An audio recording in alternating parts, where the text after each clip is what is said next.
So One Pacific, a bit of advertisement. What we do is we partner with some of the major cloud service providers like NetSuite, Sanuka, Blackline, and what we do is we deliver a full end-to-end solution for the food and beverage industry.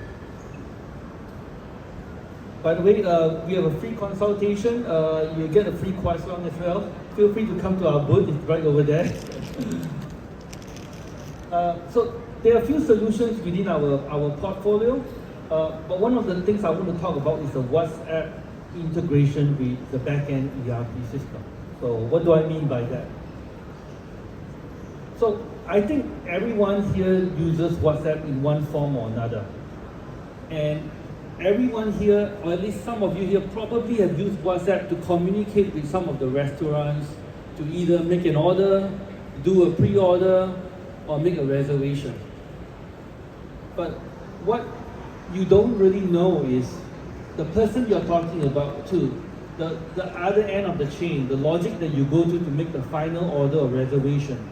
Is it a person or is it a series of logical questions that they ask to get you to make an order?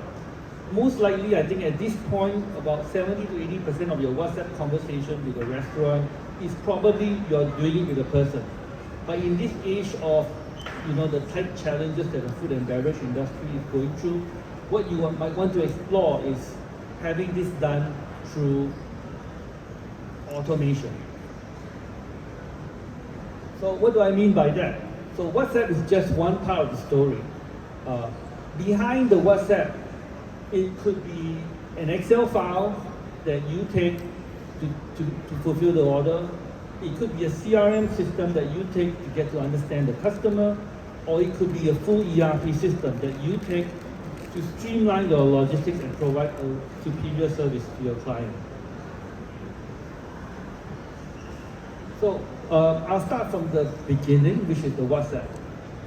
When your WhatsApp system is connected with your ERP system, you are able to mine the data to give your customer better intelligence, interact with your customer better, and provide more proactive messages to your customer.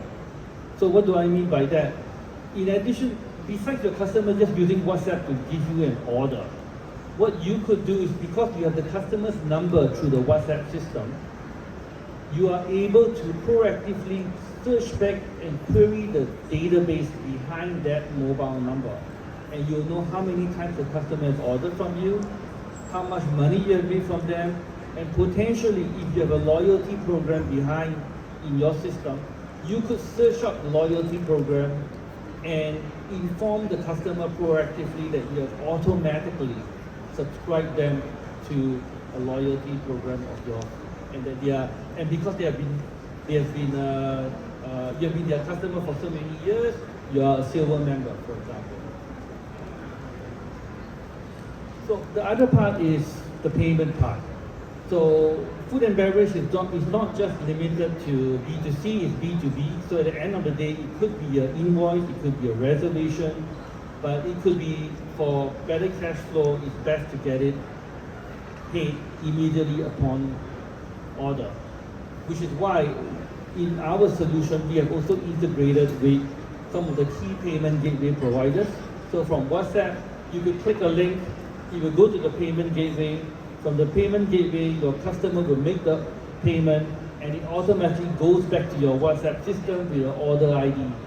That order ID can go back into your ERP system or your central application. And why is that important? Because the process does not stop when the customer makes an order. From there, that order gets sent to your third-party logistics, or it could be sent to your customer, depending on whether it's a B2B or B2C scenario. Because you're on an ERP system, you can manage your wastage and lower your wastage and manage your inventory better. Because we would implement a first expiry, first out shipment, ensuring that only those that are close to expiry will be the ones that are shipped out first. And at the same time, you will also have messaging to your client, informing them of the status of their order, whether it has been picked, whether it's been packed, or whether it's been shipped or not. So to those of you using Food Panda or Deliveroo, you know what I mean by that. So the order has been taken, the order has been delivered, but on your back end, you want to do some automatic planning as well. You want your system to be able to tell you that due to your shipments, you need to make more. So alerts will be going to the planning team, replenishment alerts. At the same time, if you have your planning system set up properly, it will run every night. It should automatically generate job orders to your central kitchen. It should automatically generate purchase orders to your suppliers on things to order. And then it will go to your procurement and your suppliers. So when your suppliers send the goods over, you would likely do an inspection. And if there's anything wrong with the product delivered, the supplier should receive an alert informing them that the product is defective, for example. They need to respond immediately. At the same time, in the food and beverage industry, for certain types of goods like raw chicken, fish, cash rate is actually an issue that needs to be dealt with. So cash rate management needs to be included as part of the solution portfolio. So when it comes to central kitchen, most central kitchens nowadays, more likely than not, do not have anything to track the food making process. What do I mean by that? Most of the time, when an order comes in, the central kitchen takes the flour, takes the butter, makes the product, and it gets shipped. But in the process, how much flour has been used? How much butter has been used? These things are not really tracked properly. And a good use of the ERP system is to make sure that you manage the recipes, manage your wastage, because wastage is actually a big issue. In fact, there's been a report that the food industry is one of those that have the biggest carbon CO2 emissions. But once you get that right, once you've done the manufacturing, then the last part would be the payment part. So why is payment important? In the food industry, just as you receive money from your clients, you have to pay money to your suppliers for the butter, for the flour, for all those other stuff. And those can be a lot of suppliers. Some companies will try to centralize that, make it one big supplier. There are pros and cons to having just one supplier supply all your butter and all your needs. But regardless, at some point you want to automate your payment process so that you can lower your cost for your back ends on the back end side. So how does that work? That works by automatically selecting the supplier invoices, automatically taking those invoices and generating a bank payment file. Those bank payment files can be automatically sent to the bank, and the bank can actually process those payment records for you. 99.99% of the time it gets paid. Maybe there's 1% of the time when it doesn't get paid for a certain supplier. But whatever happens, the results of the bank processing gets sent back to your ERP system, and it gets matched back to your invoices and marked as paid.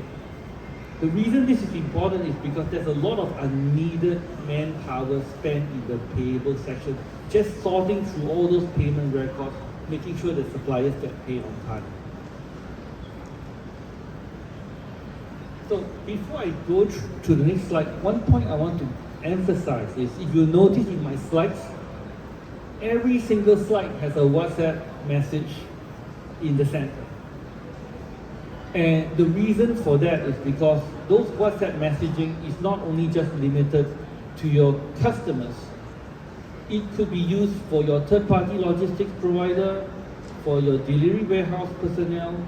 You can use WhatsApp for your central kitchen. Most staff at the central kitchen actually don't use their email that much. and it could also be used to your suppliers. And the reason for doing that is that helps your supply chain be flexible, it allows your lead time to be shorter, and it makes your, how do I say, it increases your margin. So because all this data is captured from the customer point all the way back to your back end, you are able to collect all this data and drive meaningful intelligence from it. Who are my most profitable customers? Which product sells the best?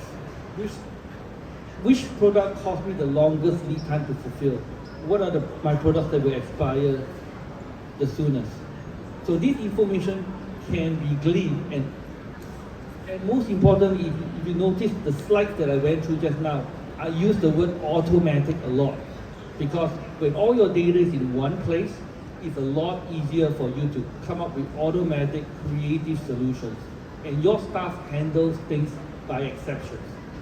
And most of the time what they do is doing approval. Other than approval, they should not be doing double entry. So here's an example of one of our clients.